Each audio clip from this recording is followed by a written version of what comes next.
बकरे के सर वाली चिड़िया।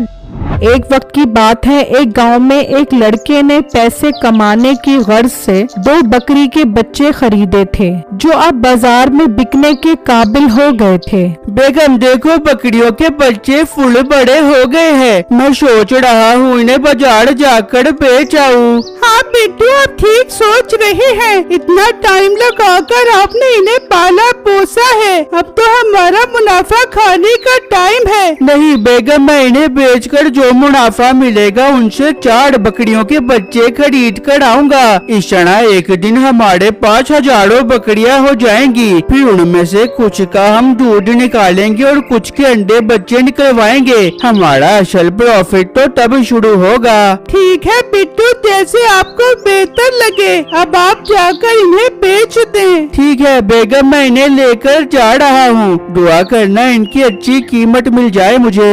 ये कहकर बिट्टू वो दोनों बकरियों को लेकर चला जाता है तो उसके भाई की बीवी खिड़की से देख रही होती है।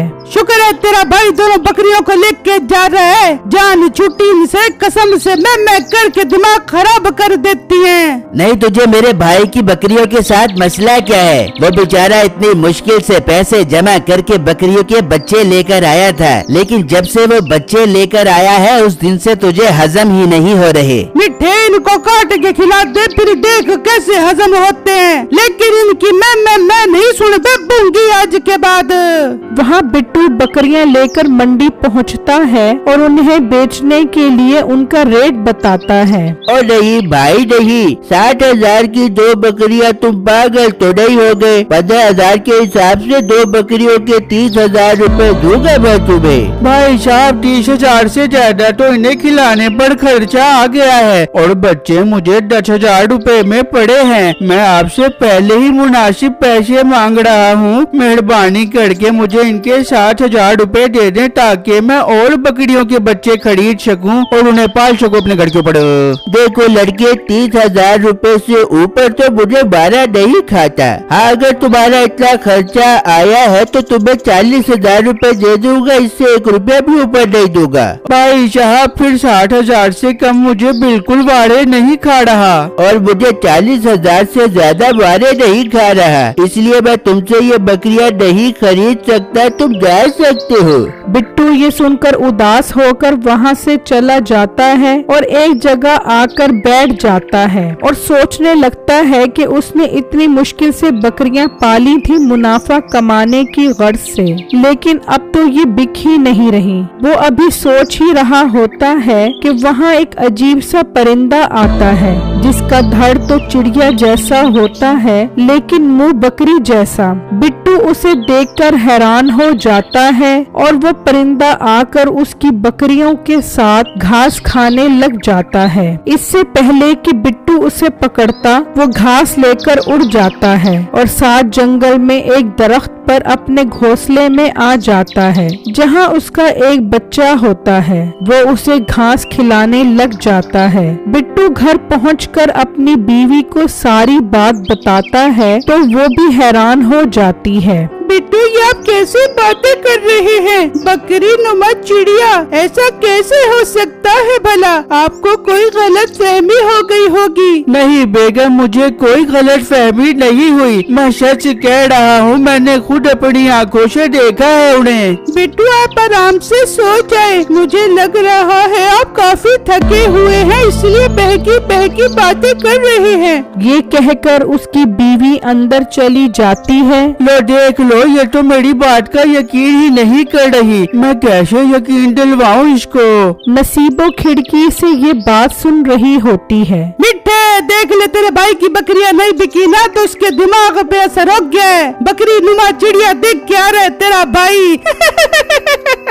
नहीं, तू क्या मेरे भाई का मजाक उड़ाने के लिए रह गई है? अपने काम से काम रखा कर, आई बात समझ। मिठे, है तू उसको छोड़, ये बता तेरे होटल का क्या बना, बात हुई मालिक से के नहीं? कहा बेगम, होटल का मालिक बहुत कीमत बता रहा है। अगर वो मुझे 1 लाख रुपए में होटल बेच दे तो कसम से मजा ही आ जाए। फिर देख मैं होटल से कितनी अच्छी कमाई करता हूँ। वो बात कर रहे होते हैं कि इतनी देर में रात हो जाती है और वो सब सो जाते हैं और फिर जब सुबह होती है तो उनके घर का दरवाजा बजता है। बिट्टू परेशान होकर उठता है कि इस टाइम कौन हो सकता है। जब वो दरवाजा खोलता है तो वही व्यापारी खड़ा होता है। भाई आप इस टाइम यहाँ क्या करने आए हो? मैं तुमसे बकरियां खरीद ले आया हूँ। लेकिन मैं 60,000 रुपए से कम नहीं बेचूंगा। मैं तुमसे 60,000 रुपए में खरीद ले आया हूँ। बिट्टू उसकी बात सुनकर हैरान हो जाता है कि उसे अचानक क्या हो गया है। ये तो 40,000 में भी मुश्किल से ले रहा था, अब 60,000 में ले रहा है।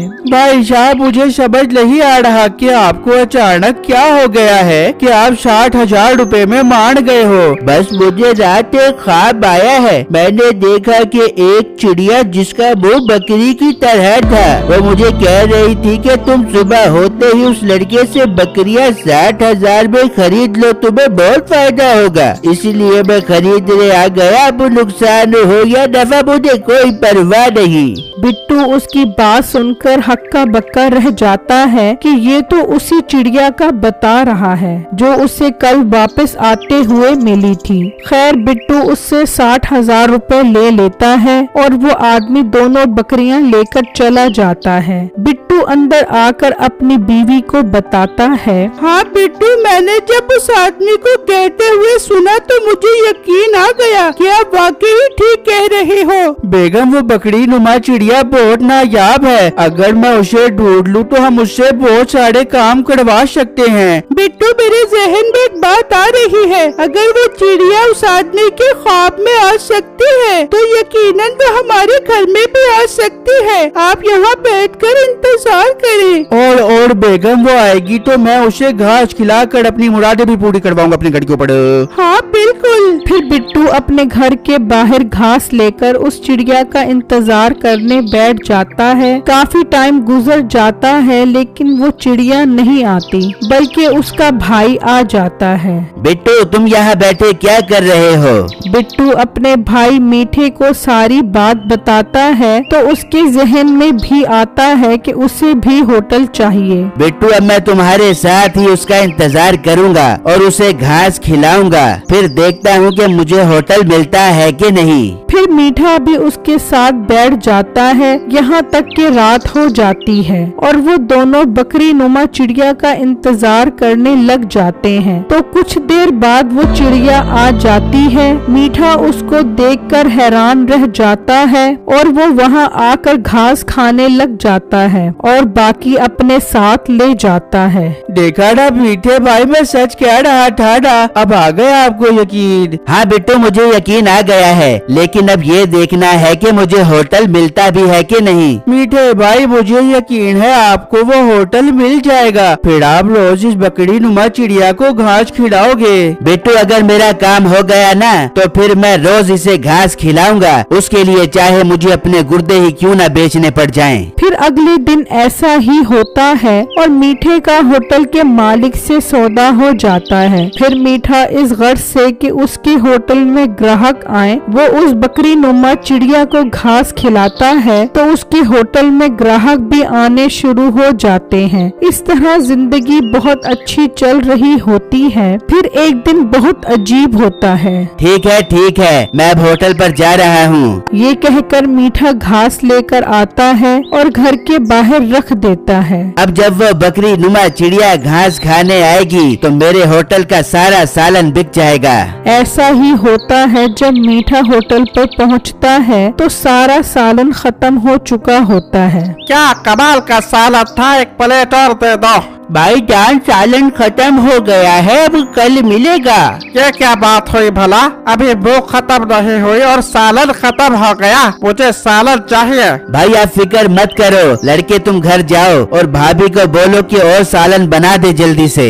वो मुलाजिम जल्दी से घर आता है और नसीबों को सालन बनाने का कहता है। मैं सालन का से बड़ा वो मुर्गी तो है नहीं। अच्छा तू अंदर बैठ, मैं भी बाजार से जाके लेके आती हूँ। वो मुलाजिम अंदर बैठ जाता है और नसीबों मुर्गी लेने के लिए निकलती है तो उसे वही बकरी नुमा चिड़िया नजर आती है। ये क्या? ये तो वही बकरा नुमा चिड़िया है जिसकी बिट्टू बात कर रहा था। मैं इसे काट के इसका सालन बना देती हूँ। नसीबो चुपके से उसके पीछे से आती है और उसे पकड़ लेती है और उसे ज़िबा कर कर उसका सालन बना देती है। ये ले सालन बना दिया, जा जाके मिट्टे को दे दे। वो मुलाजिम जैसे ही होटल पर पहुंचता है तो एकदम जोर की बारिश होती है और बिजली मीठे के होटल पर गिरती है और उसका होटल तबाह हो जाता है। वो समझ जाता है कि उस परिंदे के साथ कुछ गलत हुआ है। जब वो घर आता है तो उसे उस बकरी नुमा चिड़िया के पर